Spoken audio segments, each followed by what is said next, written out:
It was widely reported that men had been celebrating the attack after recording the first plane strike. They were not Al-Qaeda, but they were detained.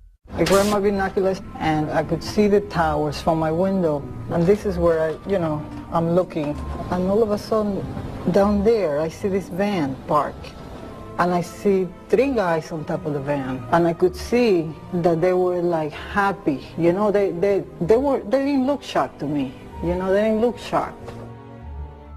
There was a group of Israelis, some of whom later were revealed as Mossad assets, who were arrested after cheering and high-fiving and videotaping the crash of the airplanes into the World Trade Towers.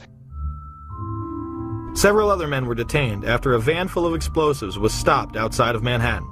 Earlier we had heard that an FBI spokesperson said that there was a report on the George Washington Bridge, which is another facility which you folks are responsible for policing, a report that there had been a van stopped there that had explosives. Asked this week about another sprawling investigation and the detention of 60 Israelis since September 11th, the Bush administration treated the questions like hot potatoes. I would just refer you to the Department of Justice with it. I'm not familiar with the report. I'm aware that some Israeli citizens have been detained. With respect to why they are being detained and the other aspects of your question, whether it's because they are in intelligence services or what they were doing, I will defer to the Department of Justice and the FBI to answer that. On March 6, 2002, a draft report from the DEA said it may well be an organized intelligence gathering activity. Despite all of this, all the Israelis were let go without any espionage charges being filed. Fox News anchors Brit Hume and Carl Cameron would do a 4-part investigation into these allegations in December of 2001 and yield stunning results. It has been more than 16 years since a civilian working for the Navy was charged with passing secrets to Israel. Jonathan Pollard pled guilty to conspiracy to commit espionage and is serving a life sentence. At first, Israeli leaders claimed Pollard was part of a rogue operation, but later took responsibility for his work. Now, Fox News has learned some U.S. investigators believe that there are Israelis again very much engaged in spying in and on the U.S. Since September 11th, more than 60 Israelis have been arrested or detained, either under the new Patriot anti-terrorism law or for immigration violations. A handful of active Israeli military were among those detained, according to investigators, who say some of the detainees also failed polygraph questions when asked about alleged surveillance activities against and in the United States. Investigators suspect that the Israelis may have gathered intelligence about the attacks in advance and not shared it. A highly placed investigator said there are, quote, tie-ins. But when asked for details, he flatly refused to describe them, saying, quote, evidence linking these Israelis to 911 is classified. I cannot tell you about evidence that has been gathered. It's classified information.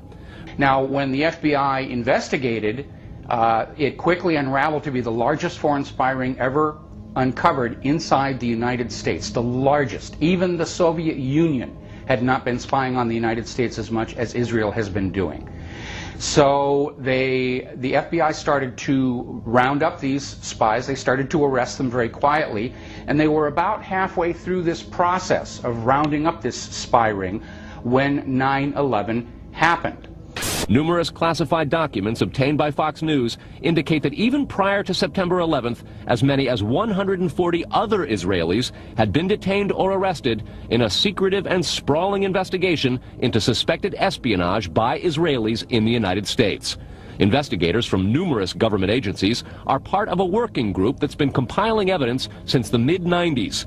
These documents detail hundreds of incidents in cities and towns across the country that investigators say, quote, may well be an organized intelligence gathering activity. The first part of the investigation focuses on Israelis who say they are art students from the University of Jerusalem and Bezalel Academy. Documents say they, quote, targeted and penetrated military bases, the DEA, FBI, and dozens of other government facilities, and even secret offices and unlisted private homes of law enforcement and intelligence personnel. The majority of those questioned, quote, stated they served in military intelligence, electronic surveillance intercept, and or explosive ordnance units. Why would Israelis spy in and on the U.S.? A General Accounting Office investigation referred to Israel as Country A and said, quote, according to a U.S. intelligence agency, the government of Country A conducts the most aggressive espionage operation against the U.S. of any U.S. ally. The document concludes, quote, Israel possesses the resources and technical capability to achieve its collection objectives. What about this question of advanced knowledge of what was going to happen on 9/11? How clear are investigators that some Israeli agents may have known something? Well, it's very explosive information, obviously, and there's a great deal of evidence that they say they have collected. None of it necessarily conclusive. It's more when they put it all together. A bigger question, they say, is how could they not have known? Almost a direct quote, Britt. It is now apparent that this intelligence ring was inside the U.S., had prior knowledge of 9/11, and had a classified role in 9/11, which officials refused to discuss. It was also able to penetrate U.S. intelligence agencies and secret offices, yet all were released. The men who were detained due to the report they were taping the first plane crash and then celebrating and joking about it actually went on television and admitted it was their job to record the attack.